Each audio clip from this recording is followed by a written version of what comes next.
the public relations industry began. And it's striking that it developed in the United States and in England, the two freest countries in the world. And in both countries, it developed very consciously, you read it in its literature, as a way of dealing with the fact that people can't be controlled by force anymore. You can't break up union organizing by police violence. It's going beyond that. And you can't stop parliamentary labor parties and so on. So you have to shift to controlling attitudes and opinions by other means. So you get these huge industries devoted to trying to control attitudes and opinions and atomize people and marginalize them and so on and so forth. So that kind of democracy, and then a struggle goes on.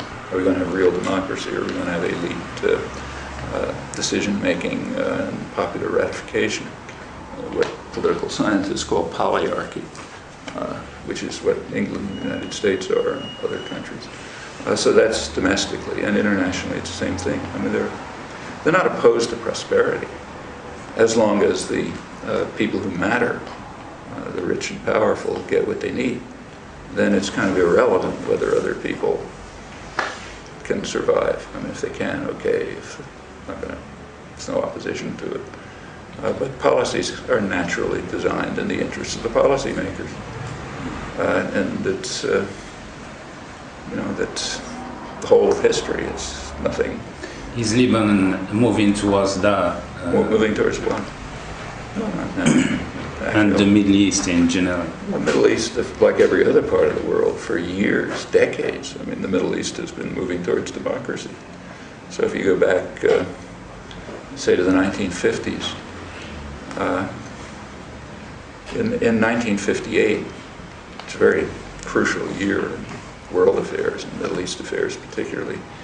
We know from the United States is a very free country. It's most free in the world. We have huge access to internal planning records, declassified documents, and so on. So in principle, you can know a lot about what happened. Part of the job of the media and educated sectors is to prevent the population from knowing it, but it's there. And what you find is that in 1958, the Eisenhower administration had three major foreign policy crises. One of them was Indonesia, one was North Africa, and the other was the Middle East. Incidentally, all Islamic and critically all oil producers, which was the real issue. And in each case, democracy was a serious issue. In Indonesia, there was a post-colonial society, and it was developing parliamentary forms. And the government was simply too democratic. It was permitting a party of the poor to participate in elections, and it was winning a lot of political power. It looked like it might even become a majority. And the Indonesian military and the United States agreed that if they couldn't be controlled, there would have to be a military coup to destroy them. That was 1958, and in fact Eisenhower ran the biggest clandestine operations in American post-war history up until Nicaragua to try to support a military coup which would take over the outer islands where all the resources are and keep them under U.S. control. That didn't work, and then they turned to supporting the military and ended up with the Suharto coup, and that took care of democracy. They massacred maybe 1 million people, most of them from the party of the poor. No problems with democracy anymore. That's when England, for example, just reacted with utter euphoria, as the United States did, about this great achievement. So that took care of Indonesia. In North Africa, the problem was Algerian independence, which is another manifestation of popular efforts to take control of your own lives. Well, that sort of got finessed in some fashion when formal Algerian independence was granted. In the Middle East, the problem was that Iraq, which had been a British dependency ever since the British created it in the early 20s, broke out of the Anglo-American condominium over energy production, which is crucial for world control. Iraq had a sort of a populist coup, which was a big problem. They thought England and the United States reacted with complete hysteria. The British Foreign Minister, Selwyn Lloyd, flew to Washington, discussions with John Foster Dulles, and they decided that, their actual decision was that, their exact words, that that one thing they decided was to grant the British colony of Kuwait nominal independence. So like a kid have its own post office, that kind of thing, to try to restrict the threat that independent nationalism might spread. But if anything went wrong, for whatever reason, internal to Kuwait or anything else, the British would intervene, as they said, ruthlessly to suppress it, because the British economy relied quite heavily on Kuwaiti investments and oil resources. So Britain would intervene ruthlessly to suppress any move in Kuwait towards anything, internal. That's part of the background of the invasion of 1991. And the United States accepted the same right, ruthlessly to intervene in the big oil producers.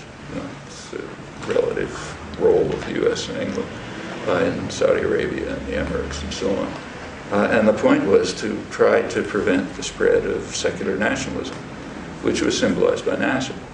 And what they were really concerned about was that the Nasserite pressures would try to use the resources of the region, which are immense, for their own populations, instead of the way it's supposed to work, for the wealth of Western corporations and local elites who work with them. That problem was taken care of by the Israeli, by the 1967 war, which destroyed Nasser and made Israel just like a beloved client state of the West for having achieved it, and that's the relation ever since. But if you look back, that's 1958, and the concern in all three areas was too much pressure toward democracy in the Middle East, and they were aware of it. So, for example, Eisenhower in 1958 discussed with his staff secretly what he called the campaign of hatred against us in the Arab countries. And they discussed why, and the National Security Council, the highest planning agency, attributed it to what they said, the perception in the Arab world that the United States is opposed to democracy and development and supports brutal autocratic regimes and military dictatorships because the U.S. wants to maintain control over their energy supplies. And they said, well, the perception is essentially accurate, but that's what we ought to be doing. And it continues right up to the present. Either studies done right after 9/11 have found essentially the same reactions, and it's precisely the same today. You take a look at every single case, which is called U.S.-British support for democracy, it's actually extremely reluctant accommodation to independent democratic forces, which then you try to shape and modify in some way. Say, take Iraq. It's so obvious in Iraq that even the editors of the Financial Times describe it accurately, because you just can't miss it. Britain and the United States were passionately opposed to elections in Iraq and tried in every possible way to block them, but they just couldn't deal with the nonviolent resistance. They don't really care about the bomb throwers. It's again the usual story. Violence there's a near monopoly of violence in the hands of the powerful states. So if it's bomb throwing, okay, they can take care of it. But what they couldn't take care of was the nonviolent resistance, the mass popular refusal to accept the U.S.-British efforts to write a constitution, to have a caucus system which would evade elections and so on. And when they finally were forced to agree to it, they of course took credit for it. That's natural again. And then the first thing, they didn't waste a second. The day after the elections, Tony Blair had a major interview with the Financial Times, big full-page interview, in which he starts off by saying, right away, we're going to subvert the elections. It's not the words he used, but that's the meaning. he was asked, the first question he was asked in the interview was, will Britain and the United States present a timetable for withdrawal? And his first comment is, there is no possibility of any timetable for withdrawal. Well, that was the leading plank of every party in the election. So what Blair was saying, yeah, we were forced to accept elections, but we're going to subvert them. And that's what the headline would have been in any free press in the world. And they said the same in Washington. Yeah, so yeah, we were forced to accept them, can't get around it, but now we got to subvert them. And this is the crucial issue. It's not the only one.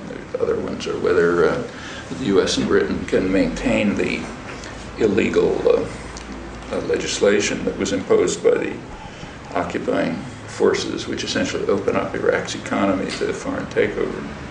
And the Iraqis obviously don't like it, so they're trying to reverse it. And the United States are trying to force them to keep it. And that struggle will go on. But that's, you know, it's so typical that, and for anyone who knows any modern history, this is kind of like a footnote. You know, it's exactly what you'd predict. It's exactly what always goes on. And it's rational, you know. It's not surprising. It's what you'd expect if you're rational. It's what you always do. And the same is true in every other case. It's interesting that the more honest scholars who advocate all of this, you know, the people who are really directly involved in it, they sort of concede it. They regard it as what they call a double standard, or a paradox, or an inconsistency. I mean, the paradox is that the powerful states have a rhetorical stand, which is always inconsistent with their actual practice. And that's a strange paradox, which you need kind of deep thinkers to explain. That's why you have fields like international relations theory and so on, to try to explain this strange paradox that people produce uplifting rhetoric and then act in different ways. It's like we don't think it's paradoxical when Stalin did it. So Stalin was full of the most uplifting rhetoric about democracy and freedom and so on, but acted in different ways. And we don't have an academic discipline that tries to look into the deep reasons why this might be true. But in the case of our own elites, you can't just say what's obvious. I don't have to say it. So you need intellectual disciplines to sort of cloak it in complicated polysyllabic rhetoric and so on and so forth. That's why people go to graduate school, to internalize that kind of way of avoiding dealing with the real world. Okay, we'll take a couple of final, if no one agrees, I have a couple of questions. Is anyone not coming yet who'd like to take a pop? The gentleman at the back. Professor Noam Chomsky, by the time the general elections in the United States took place, the American public were pretty well aware of the justifications, the reasons and the grounds on which the United States of America set up and triggers an engagement in a war. They were revealed by the time the elections took place. I mean, most of the people got to know actually that most of those justifications were falsified, and most of them were basically lies. Could one, in the context of the American policies, in the American elections, and probably most likely in the context of the next general elections in Britain, which are likely to be won by Labour, could one possibly be justified in talking about a paradigmatic shift in political thought and political consciousness in such a way that thoughts and policies that probably a decade, 12 years ago would have been condemned probably by a majority as being neo-fascist and being racist are now accepted as mainstream policies? I think it's the opposite. It's quite the opposite. For one thing, just about the facts about the American public, which, as I say, we know a lot about, because there is very intensive polling. One of the consequences, think that Iraq was developing weapons of mass destruction and had relations with Al-Qaeda and was planning more attacks like 9/11. And you can understand why they believe it. The Senate Majority Leader, Bill Frist, during the Condoleezza Rice hearings, said it straight out on the Senate floor. He said, well, you know, we have to defend ourselves against countries that are developing weapons of mass destruction or